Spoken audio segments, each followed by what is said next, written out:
বিশ্বের সবচেয়ে সুখী দেশের তালিকায় টানা কয়েকবার যে দেশটায় নাম উঠে এসেছে সেটা হচ্ছে ফিনল্যান্ড।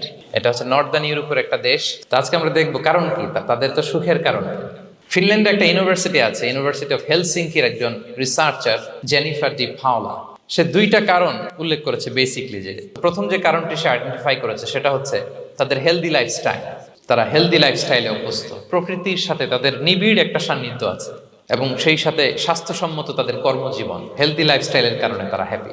আমরা সবাই সুখী হতে চাই, কেউ কষ্টে থাকতে চাই না, কারণ মানুষ সুখের কাঙ্গাল।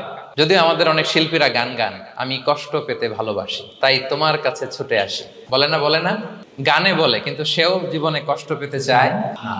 তো আমি খুঁজে দেখলাম যে এখন ফিনল্যান্ডের লোকেরা হেলদি লাইফস্টাইলের কথা বলে, যেটা বিষ্ণু ইসা ইসলাম ১৫০০ বছর আগেই আমাদেরকে জানিয়ে গিয়েছে, ঠিক কিনা বলেন? আপনি যদি বিষ্ণু ইসা ইসলামের বায়োগ্রাফি একটু চেক করেন, দেখবেন যে কতটা অর্গানিক লাইফ বিষ্ণু ইসা ইসলাম লিড করেছেন। পাহাড়ে উঠতেন, মরুদ্যানে হাঁটতেন, খেজুরের বাগানে ঘুরতেন, তৃষ্ণা লাগলে কুয়া থেকে পানি তুলে খেতেন, পাহাড়ি উপত্যকা মাড়িয়ে তিনি ছাগল চড়াতেন, আর সবসময় অর্গানিক খাবার খেতেন। এর চেয়ে অর্গানিক লাইফ আর হতে পারে ভাই?